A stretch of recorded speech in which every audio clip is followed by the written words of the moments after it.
जिसने ज्ञान के सहज परिणमन को जाना, वो ज्ञान के ही सहज परिणमन को नहीं जानता। ज्ञान के सहज परिणमन को जानता है कि ज्ञान में जो ज्ञेय प्रतिबिंबित होता है वह ज्ञेय का प्रतिबिंबित होना भी सहज है। ज्ञान ज्ञेय के पास गया नहीं, ज्ञेय ज्ञान के पास आया नहीं, फिर भी ज्ञेय ज्ञान में प्रतिबिंबित हुआ। ऐसा ये जो सहज ज्ञान और ज्ञेय का स्वरूप, ज्ञेय को ज्ञान में जानने में आने के लिए ज्ञान में आने की जरूरत नहीं है।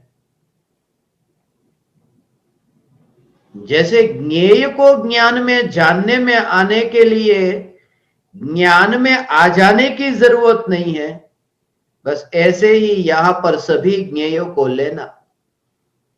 ये प्रवचन सुनने के विकल्प, बोलने के विकल्प, ये तरह तरह के विकल्पों की उत्पत्ति, अनंत विकल्पों की मलिनता और विकार भूतकाल में उत्पन्न होने पर भी, ज्ञान में प्रतिबिंबित होने पर भी ज्ञान ने उन्हें बुलाया नहीं अपने पास।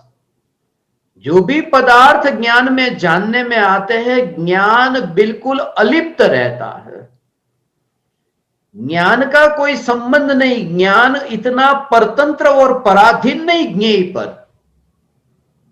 कि अरे ये ज्ञेय नहीं होता तो मेरा जानने का कार्य कैसे होता। ये ज्ञान का स्वयं का स्वतः ही जानने रूप परिणमन है, वरना केवल ज्ञान महापराधीन होता। वर्तमान में तो ज्ञान का विषय मर्यादित पदार्थ है, और केवली भगवान के केवल ज्ञान में तो लोकालोक अनंत ज्ञेय ज्ञान में जानने में आते हैं। अनंत ज्ञेय जिनके ज्ञान में जानने में आते हैं, यदि ज्ञान ज्ञेयों के ऊपर अधीन होता तो अनंत अनंत ज्ञेयों पर अधीन होता। मेरा ज्ञान भी उतना पराधीन नहीं जितना केवली का ज्ञान पराधीन होता, मगर ज्ञान ज्ञेय के अधीन नहीं है। और जैसे ज्ञान केवली का ज्ञान भी ज्ञेय के अधीन नहीं, ऐसे ही मेरा ज्ञान भी ज्ञेय के अधीन नहीं है। ये इसलिए क्योंकि देह से मेरी पहचान मिटे, विकल्प से मेरी पहचान मिटे कि विकल्प नहीं तो मेरा क्या होगा। ये संयोग और वियोग से न्यारी ऐसी ये स्वयं की पहचान, यह ज्ञान की पहचान, सहज, प्रत्येक पर्याय का सहज स्वीकार।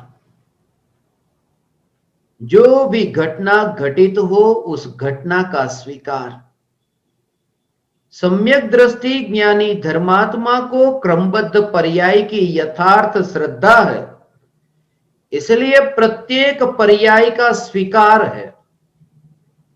प्रत्येक पर्याय का स्वीकार है, उस पर्याय का स्वीकार वो पर्याय का स्वीकार नहीं है। ये तो कहने की भाषा ऐसी है कि सम्यक दृष्टि को प्रत्येक पर्याय का स्वीकार है। वास्तव में वो जो स्वीकार है कि जो पर्याय का ज्ञानी को स्वीकार है, उस पर्याय का स्वीकार किसके बल पर है। ज्ञानी को पर्याय का स्वीकार है, ये कहने की बात है। सत्य यह है कि पर्याय मेरा स्वरूप नहीं है, और पर्याय मेरा स्वरूप नहीं है, मैं कौन? ये त्रिकाली ज्ञायक।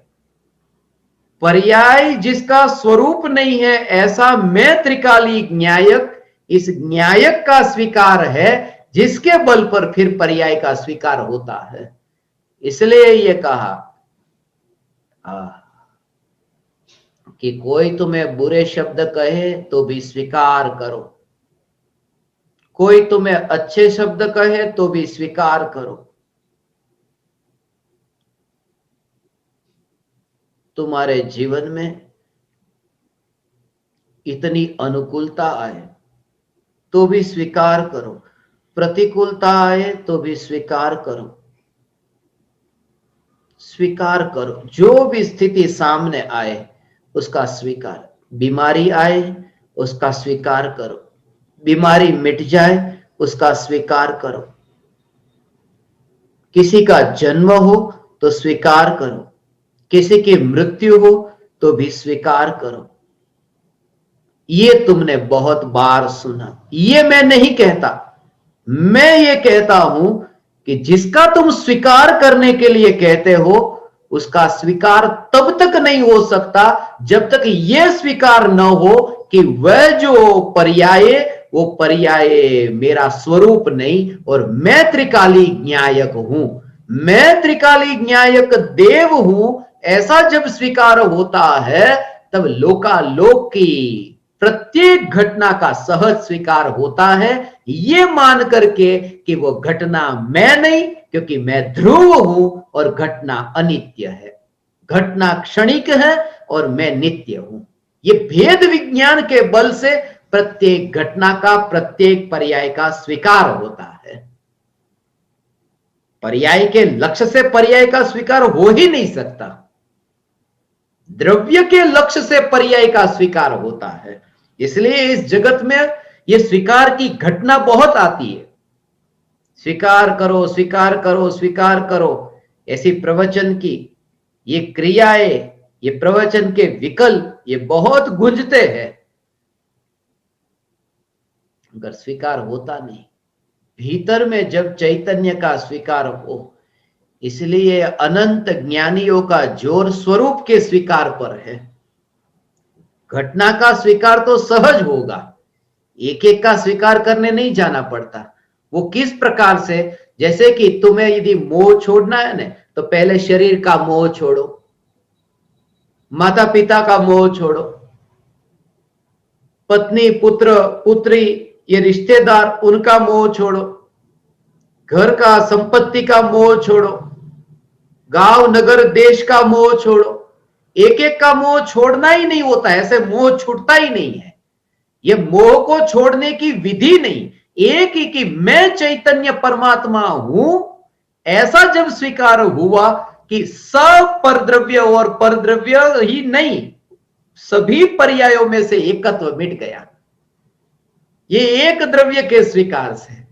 ऐसा असली हीरा है, तरह तरह के हाथ में मुट्ठी में कंकड़ तरह तरह के पकड़ कर रखे हैं, तरह तरह के कंकड़ पत्थर कर पकड़ करके रखे हैं। अब एक एक पत्थर को छोड़ना, ये छोड़ना हो ही नहीं सकता, क्योंकि पत्थर को जब छोड़ने जाता है कि नया पत्थर और पकड़ लेता है, फिर छोड़ने जाता है कि नया पकड़ लेता है।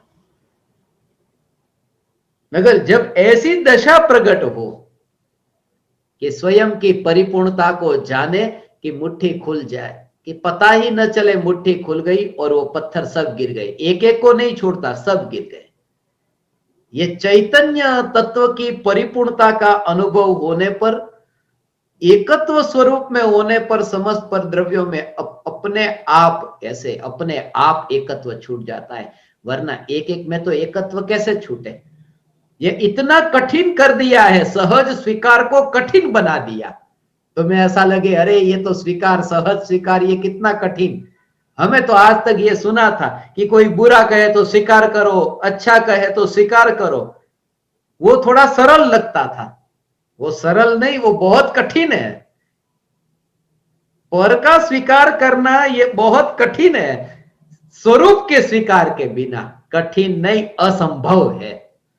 एक एक का स्वीकार, जो पर है वो मैं नहीं हूं, वो नहीं हूं नहीं हूं नहीं हूं, उसका मोह छोड़ने जाए ना तो अनंत काल तक संसार में भटकना पड़े, अनंत काल तक। हाँ, इसलिए अनंत काल तक भटकना पड़े क्योंकि ये शरीर है ना, ये शरीर में अनंत परमाणु है। तो एक परमाणु, ये एक परमाणु ये मैं नहीं, फिर दूसरा परमाणु ये मैं नहीं, तीसरा परमाणु मैं नहीं, तो अनंत परमाणु है। एक एक परमाणु का मोह छोड़ने जाए तो अनंत काल लगेगा, अनंत काल तक भटकना पड़ेगा एक एक परमाणु का मोह छोड़ने जाए तो। मगर मैं त्रिकाली न्यायिक ऐसा अनुभव जब हुआ कि अनंत परमाणु का मोह अपने आप छूट गया।